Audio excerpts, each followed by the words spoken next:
This graph will show you the momentum shifts during the Springboks versus All Blacks game at Cape Town. It shows exactly why the All Blacks led at halftime, having a total of 4 momentum shifts going the All Blacks way in the first half. And then it shows just how and why the Springboks managed to come back, having 3 big momentum shifts in the second half. In this video, we will go through the penalties, kicks and play, total minutes of the match, the scrums, and we'll try and make sense of the substitute times. The Springboks conceded a total of 14 penalties during the game, split right down the middle, 7 in each half. Please feel free to pause this video if you want a complete view of both halves. Out of the 7 penalties conceded in the first half, the All Blacks turned 3 penalties into points, which gave them their 9-3 lead at halftime. Any and all penalties that the All Blacks had a realistic chance of turning into points by kicking to goal, they took. Out of the 7 penalties conceded in the second half, the All Blacks could only convert 1 penalty into points. There's some questions I would like to ask. Why is Jordie Barrett not taking over the long range shots? If Damien could kick to goal here, when the All Blacks were in front 3-9, then why did the All Blacks opt to kick to touch when they were behind 13-12? Give Jordie the ball and let him have a go at it.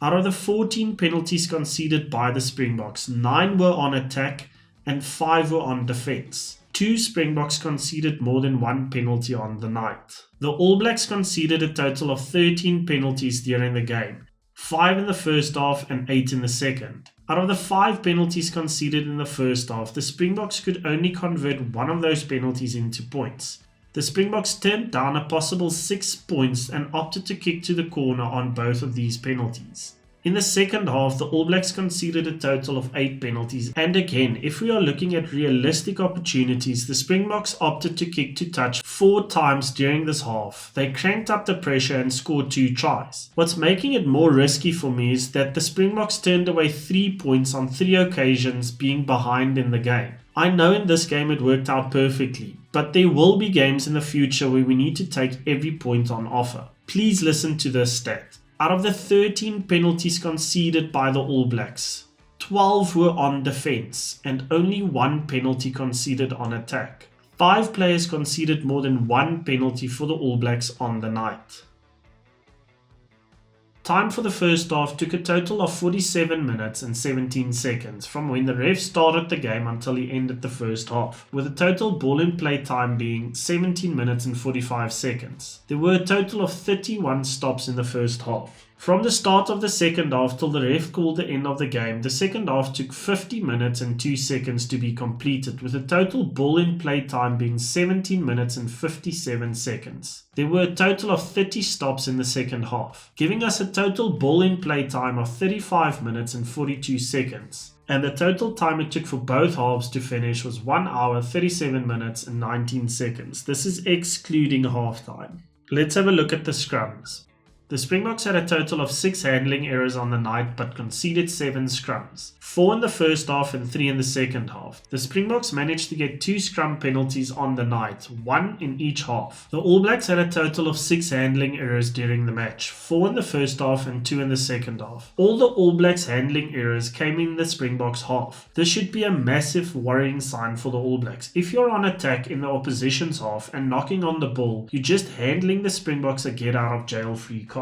This section of the video I would like to call the dark cards of the game. In the first minute of the game, Grant Williams took too long to clear and kick the ball from a ruck. The ref stopped play and gave a scrum to the All Blacks. In the 6th minute, Cody Taylor took it upon himself to put Grant under pressure by counting down the seconds at ruck time. I wish I could give you the audio, but unfortunately I could not find a copy. In the 17th minute of the game, the Boks try to move off a line-out ball, where the hooker throws the ball over the 15-meter line and the scrummy fly-off and wing attack the blind side. This move is set up so that the hooker, in this case Bongi, must run a decoy line and pull in defenders, but also be close to Pollard if he makes contact in order to clean out and have Grant and Cheslin play quick ball. Bongi overruns his decoy line and ends up being too late with a clean out, and the Springboks via Pollard concedes a penalty for holding on. It's all good because Groenkant immediately apologizes in true South African fashion. Then the last one I'd like to show is in the 45th minute of the game. The Springboks are on attack and Willie makes a questionable pass to Pieter Steptoe, who runs a great line and gains a few meters. Now Sam Cane probably runs the best line to get to the ruck and slows down Eben Etzebeth's pick and go by milliseconds. Let's have a look at the in-play kicks of the match. The Springboks kicked the ball a total of 25 times during this match, 13 in the first half and 12 times in the second half. Out of the 13 kicks in the first half, 7 were contestable kicks and the Springboks won back possession twice of these contestable kicks.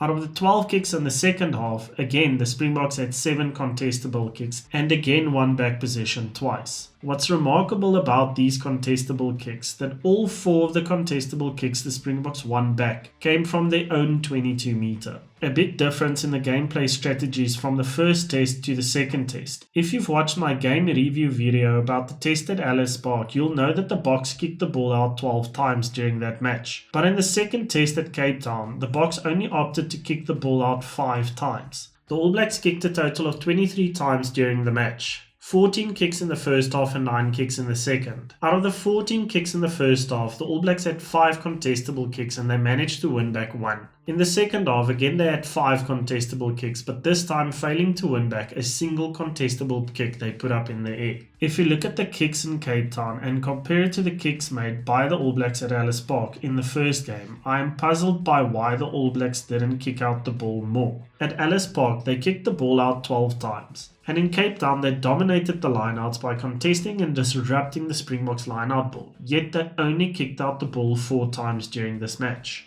The bench and the substitutes. In my opinion, the Springboks bomb squad is used to keep a constant high level of energy and performance on the field throughout the game. To use an example, Sia had a massive game in Cape Town, but regardless of how great he performed, he would have been subbed to keep a high level of energy on the pitch. So, Sia gives his all for 56 minutes before being substituted and Kwagga to come on. This means all 23 players have a role in getting the team over the line on match day. The All Blacks and more importantly Scott Robertson chose not to use the entire bench. Make no mistake, Cody Taylor and Tupu Vai played probably their best games in an All Black jersey this year so far. But what message does it give your players internally on the bench? If the starting 15 plays well, then I don't need you on the bench. This is the 4th game in a row that the All Blacks could not score in the last 20 minutes. And yes, some kicks were missed, but still. If you lost the game in the last 20 minutes at Ellis Park and were behind in this game at Cape Town from the 48th minute and made the decision not to bring on the players you selected on your bench to compete and at the very least gain experience against the bomb squad, then what are you doing? Anyway, I hope I'm wrong with this. I truly do. Let me know your thoughts in the comment section below. If you enjoyed this video, please give it a thumbs up. My aim is to give you a different view on how teams play and how their strategies can change from one half to another or from game to game. Please let me know if you find it valuable. If you like this content, please consider subscribing to the channel and I will see you in the next one.